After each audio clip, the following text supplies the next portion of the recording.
Hi, good afternoon. My name's Jennifer Dotson, and I'm the host of Poetry Today, as well as the founder and program coordinator for Highland Park Poetry. My guest is Mike Frevoletti.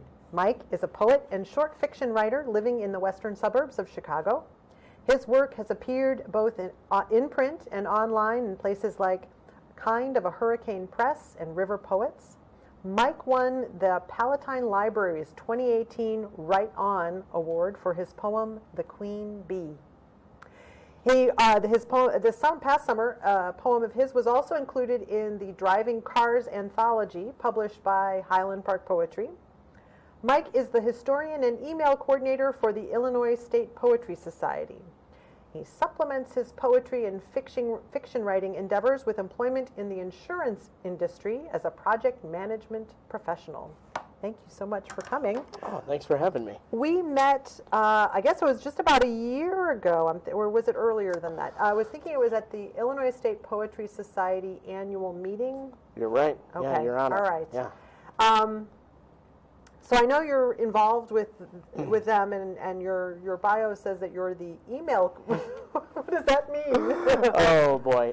Yeah. So really, there's so many different contests and workshops and classes, those kind of things that come through to the Illinois State Poetry Society, usually via email. So instead of trying to get someone from someone else on the board to kind of try and make sure that those things get out to the membership, they assign someone to kind of manage all of that on an email address called William Shakespeare, which I think is, very appropriate. Fun, to be able to send that out that way. I mess around a little bit with the signature from Bill the Bard and William, so right. Have a little bit of fun with it. I'm paying more attention. You've probably seen it before. But so that email coordinator position is really the way to get everything out to the membership so they can see what's going around in Illinois, where there's opportunities to submit poems and things like that. So, I had never even thought. How many members do you know offhand? I think there's about 160. Okay. I think it's not too shabby. No, it's pretty good. I mean, I think it's a testament to how many people are interested, in poetry in the area. I think we're hovering anywhere between 140 and 150, I would say, to be a little bit more accurate, at least try to. So, pretty good membership. Well, now, in terms of your own interest in poetry, how long have you been writing? Let's see. So, I've probably been writing now for 15 years, I would say. The interest in poetry, I think, as a kid, when you're in elementary school, junior high, you get poetry kind of authored up as part of the literature studies. And I think it's maybe not the best intro into it. You're looking at Shakespeare, you're looking at maybe Paradise Lost by Milton, those things that are kind of a little bit more difficult, I think. Yeah. So I was, forced to read that stuff as a kid. And then I thought, once I got into high school and college, I was like, there's got to be something out there, that's more tailored to me, right? Or at least something I could connect with. And when I started to find those poets and those poems and read those things, I went, like, why can't I do that? I feel like I can do something like that. So you had an aha moment. Yeah, like take a page and go, you know what, let's see what happens. And I thought it was, reading stuff like that gave me the confidence to start writing myself. So, well, I actually shared a little bit of that.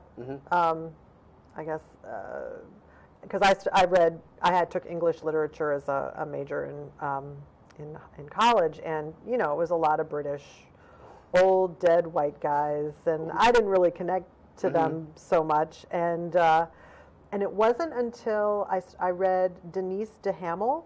Okay. She had this book about, I want to say, Kinky Barbie. And I was just like, great title. Whoa, if she could do this, I could do this. Right. Yeah. Now, was there a particular poet that you read that inspired that aha moment, or was it a couple of poets? Or yeah, I would say that the first time I really went like, wow, like this is not the poetry I was exposed to when I was a kid, was probably Sylvia Plath. It was Okay. like I was like, whoa, like she is doing something totally different than Yeah. what I've read before, and I know she gets roped into the kind of the confessional type poetry, which I think is relatively accessible, and I felt like when I read that, read some of her, I read The Bell Jar at the same time, the novel as well, and to me, that's the first time I remember. I guess maybe I'll throw Emily Dickinson into that Okay, too. all right. Those are She's the a good poet. yeah. I mean, that's not a bad way to get interested. Yeah. I'd say those are the two that come to mind. That I was like, okay, this is definitely something different than I've read in the past. It's not as stuffy, maybe, as I felt like some of the sonnets in Paradise Lost was when I was a kid, and it really gave me, what I felt like was the permission to not only write but then branch out, in other poems and other poets that I felt were somewhat formative in my own writing too. But I think those are the two that really I was like, okay, I'm interested here. Now, as you know, the 15 years. I mean, are there other poets that you have since added to your? Would you say that you admire? Or, yeah, I do have some obsessions. Model, maybe? Okay. Yeah, all at right. the moment, like Okay. there's a couple because there's so much out there, right? And contemporary poetry is, I mean, it's booming. I feel like at the moment. But two that jump right to mind that I'm really into right now would be Nick Laird, an Irish poet, who's actually married to Zadie Smith, novelist who I really like. His poetry is strange, and it's better now that I've had somewhat of an education in poetry over the past 15 years, because if I would have been exposed to him as a younger age, I'd been like, I have no idea what this guy's talking about. Okay. But now it's fun to be challenged in that way. And the other one is Lydia Davis, who is really a short fiction writer, but I recently picked up her collected stories, and she has stories ranging from 7 sentences to 3 or 4 pages. Some would probably call her a flash fiction writer, but I think that the dynamic between poetry and flash fiction is really fun, because I read her stuff and I go, I don't know if this is a story or if this is more a prose poem, and trying to battle with that in my head while reading her stuff is a blast. So I think those are the two right now that I think prose poetry is super interesting to begin with as a dynamic, so I do gravitate to that sometimes, like that narrative type stuff as well. So. Okay, well, and it's interesting that you mentioned that you do short fiction in addition to poetry. So is there any crossover in your work, or do you, have you ever written a short story and said, this might make a better poem, or? I feel like when I'm thinking about writing, or I have something I jot down, it's almost always like it feels like a poem that's going to come out of that. Right. But then I start writing it, and I go, man, I've got too much going on here. And I might start, breaking stuff up. And then I go, like, this is just more a story. Like, I'm trying to break up sentences and turn things a little bit more, into stanzas and stuff like that. And when I feel like I'm doing that just for the sake of doing it, that's when I go, you know what, maybe we try a story here instead. Because someone's going to read this and go, not totally sure if this is poetry. Like, it feels more like a story. And I can feel that too. I feel it when I read and stuff like that, where I go, I appreciate what the writer's doing here, but this maybe wasn't the right vehicle for it. And I think that just comes with reading more and trying to read as widely as you can. And I do. That's always a struggle, right? Is the idea you have, especially for someone who writes fiction and poetry, what is this? Like, what is this actually that I'm writing? And I think with practice, you're able to determine that. Yeah. So. Well, sometimes you find that, maybe there's a point, like the well, when you go back to the creative well, sometimes maybe what you did, I guess the example I'm thinking personally is that I wrote an essay about my job as a fragrance model, and I thought, well, it really could be a poem. I could reduce and fix and make this into a poem. And actually, it did get selected for an anthology about women in the workforce. So that's cool. Yeah, so that was very, very rewarding. But it was that idea of like, well, I still have something to say in a different way, coming at the same experiences that I was trying to share, but coming at it through poetry as opposed I like to. that. That's really cool. To take prose. the same idea, and kind of rework it into something else. I think is fun. Now, what do you think really inspires you to write? I mean, is it are you trying to wrestle with an experience or something that's going on in your life, or is it like manufactured with like a situation where Highland Park Poetry says, "Hey, send us all your poems on driving cars"? Yeah, I think it's an attempt to say something that I wouldn't normally say in conversation or talking with someone. I feel like writing for me is my best way to understand everything that's going on around me, and stuff that I write down, is kind of okay. Like, it could be as simple as someone walking across the street that I find interesting and go, like, it's not like I would go up to that person and go, "Hey, what's going on here with you?" It's something that I could take back for me and turn into something else. So I feel like the inspiration is not only, just living, in the moment, but also I think it's cool to think about that, at some point, all of my paper, all of the stuff that I've written, which I mostly write by hand on stuff, Ooh, will very be there. retro. Yeah, will be there for someone to look at and understand. Even if it's family members, that's fine. To understand what it is that I was thinking about in that moment, and maybe either think I'm really weird, like, oh, Mike was really strange, or enjoy it. And have something to take away and enjoy it. So. It's to me, there's writing is just something I have to do. Like, I just feel compelled to do it, and I try and do it every day. And it's a lot of fun. It's just a ton of fun. Well, you're very disciplined. I don't. I don't write every day. It's hard. It is. It is difficult. It is very hard. Yeah. Well, I guess one thing that I was asking the question is that I found when I was first starting to write poetry, I was inspired to write about Marilyn Lemak. I think she was this woman who killed her kids.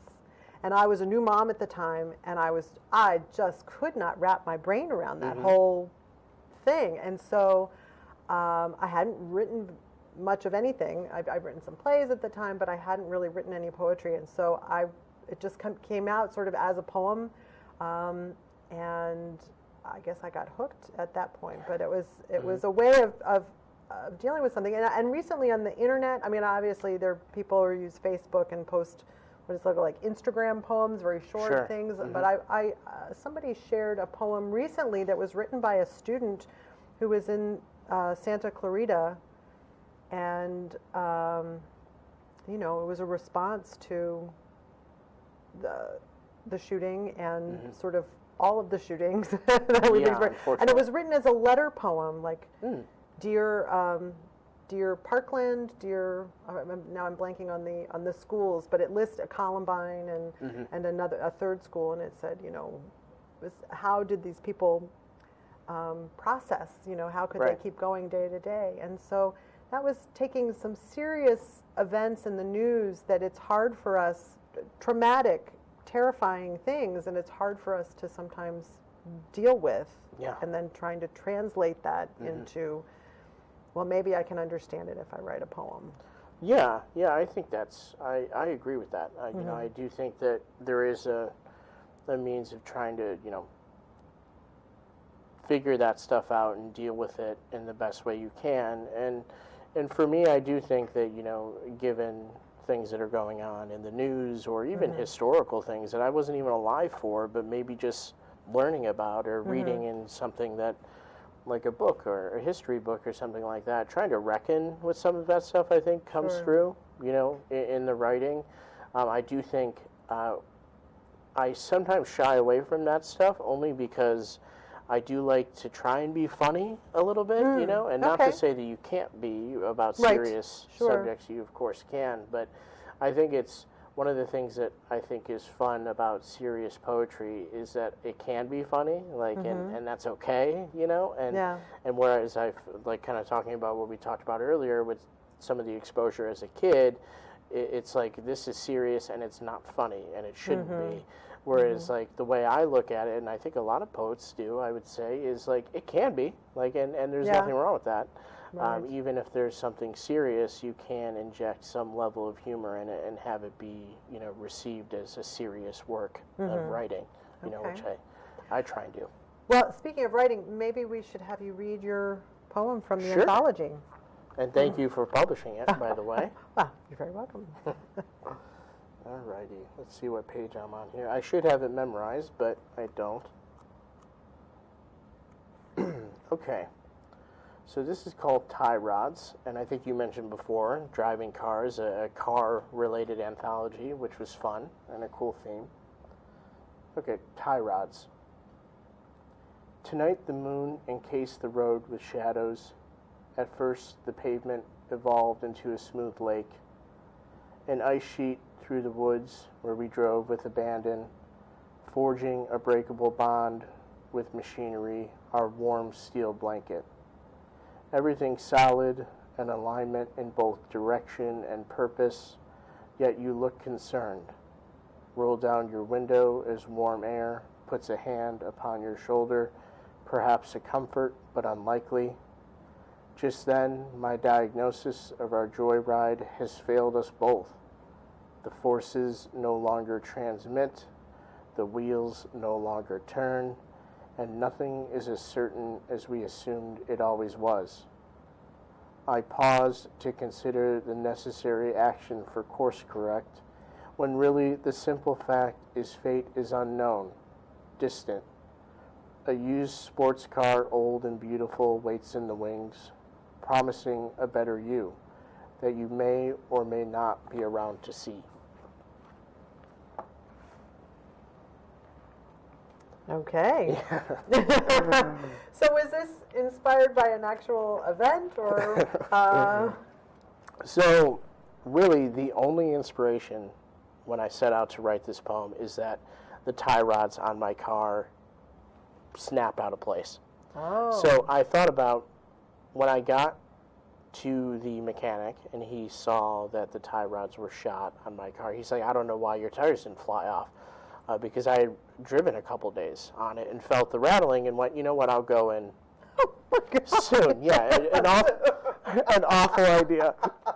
It was, you're not the first person to look like, maybe a little bit quicker would have been a good idea. So I went in. Fates were kind to you. Gosh, they really were.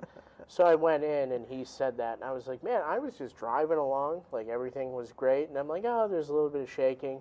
But it could have went so much worse, so quick. Like, I drive on the highway a lot to and from work, and all it would have taken is a tire to fly off there and bad things to happen. So what I wanted, you know, I took that when I saw the call, you know, about cars, I was like, you know, that was kind of creepy. So I'm going to write about that, and then I'm going to see what happens once I start there. So I really started with the title and worked from there, and it turned into something, you know, about nostalgia and, you know.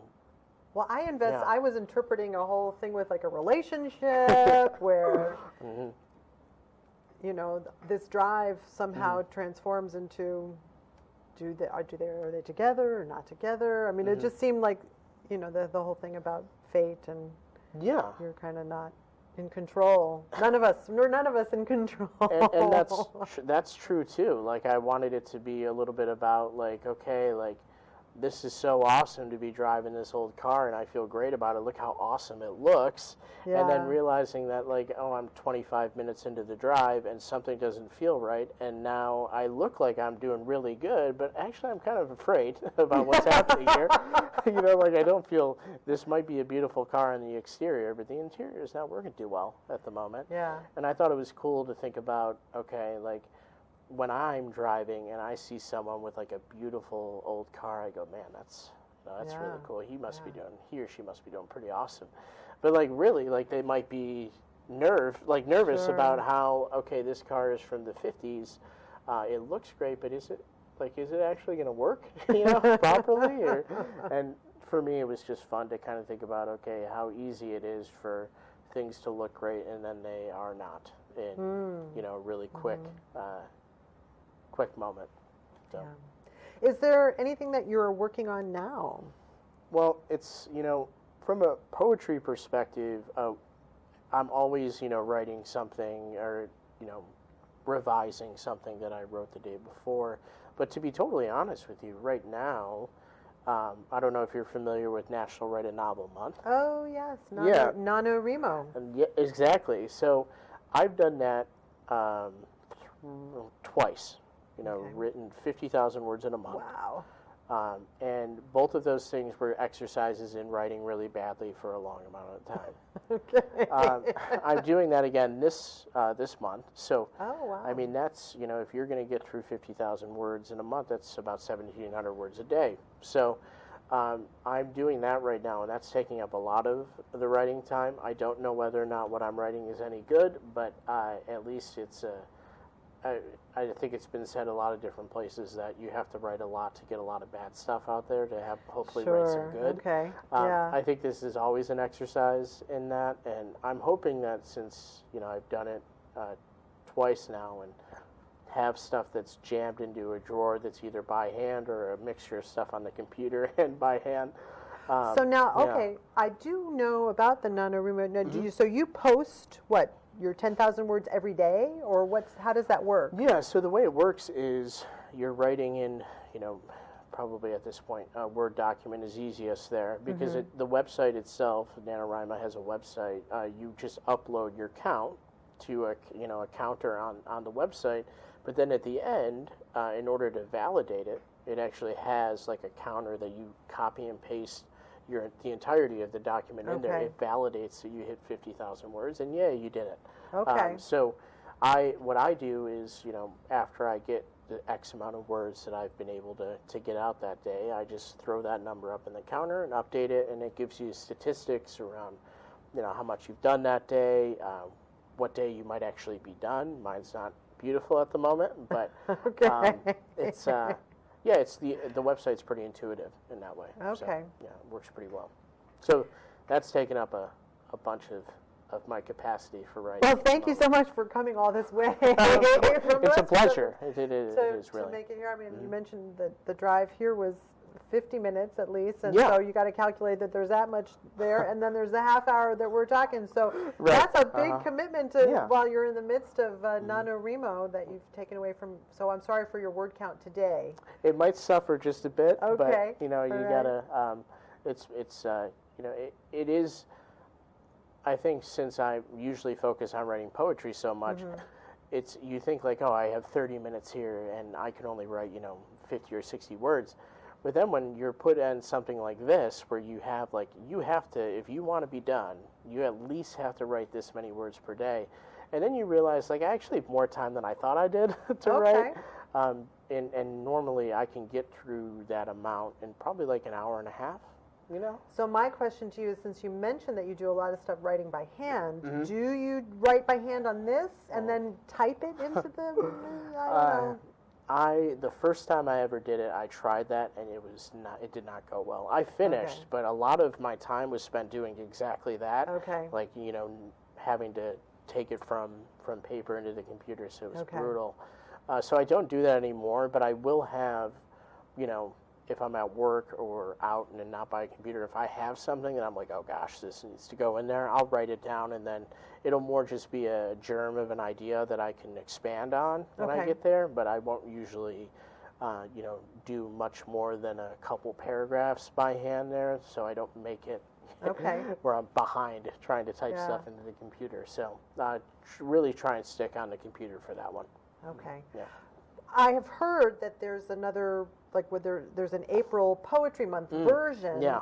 Is that by the same company or group? I don't think it is. Okay. I think they stick to the novel aspect, Okay. but I have heard of that as well, and I've never done it before. Well, I'm usually so busy in April with Poetry Month with stuff that I everything. haven't had a chance to do that, but maybe we should look into that. It'd be That'd fun. Kind of cool. It would be fun. Well, I'm really glad that you're going to be coming back as one of our featured poets Yeah. to Coffee Speaks in January. We will pray for good weather. We don't want any tire rods No, we don't want that. in That'd the be wintertime on icy roads Of or course. anything like that. So we'll hope that you arrive safely in Highland Park for a fabulous reading event and open mic. And that'll be a lot of fun. And then I just found out we had a scheduling snafu with supposed to be one of our November guests who will be joining you that evening. Her name is Jan Bottiglieri, and she wrote a book about Blade Runner. Now, Everything is Significant, I think, is the name very of her, cool. her book, the Blade Runner poems. And That so, sounds awesome. we were hoping to have her in November because she was, November 2019 is when the story was originally set. Exactly. So, Yeah, that would have been really so cool. that would have Yeah. been really, really cool. But she's coming in January, so. Hey, either way, I'll be interested to hear And then those. the two of you will be reading, and we're really looking forward to that. That should be a lot of fun. Yes. What other plans do you have for the new year? Or are you looking to do once you are not doing your NaNoWriMo? Yeah, gosh. It's hard to think past that at the moment. But I do want to actually put a collection of poetry together. Okay. I struggle with the idea of, how cohesive does the collection of poems need to be thematically? Like, it's like, do I need to be able to have a through line there, or can it strictly be something that's somewhat kind of random? Yeah. But I do feel like I have enough to do that now, Okay. and I'd like to do that maybe before the end of the year. There are a lot of chapbook competitions, yeah. and a chapbook is a nice way to get started when you're submitting stuff because you can shape it a little bit more. It's a smaller form, so you're not trying to do a whole collection. Well, that would be you really know, tough. I think that's a much better way to go. And I'll talk to you afterwards. Some chapbook opportunities. That's Because great. those are, that would be a nice way. And you're right. The whole question, like I just said, Jan Bottiglieri, she wrote a whole book, an entire collection about Blade Runner. Right. So, does that mean that you have to have a whole book on a particular topic? We've had guests here who've done books. Was it Valerie Wallace last year did House of McQueen. So it was poems about the designer. Very cool. And, so that's obviously a very specific topic or theme that these authors are working through, as opposed to sort of like a broader. Right. I think both work, although it just happens that so many people have come on this show and have said, "Oh, well, my book is about," and they'll say Right. some very narrow, specific Yeah. thing that they're focused on. Do you have any obsessions that you like to write about repeatedly? Boy, I don't think anything comes to mind where I'm like, I'm really fixated on this particular thing. No, I don't think so. I think I'm relatively open. I feel like a lot of the stuff that I end up writing about is, I carry a small notebook with me every day, and it's always in, with the exception of now because I tried to take stuff out of my pocket before I came in here.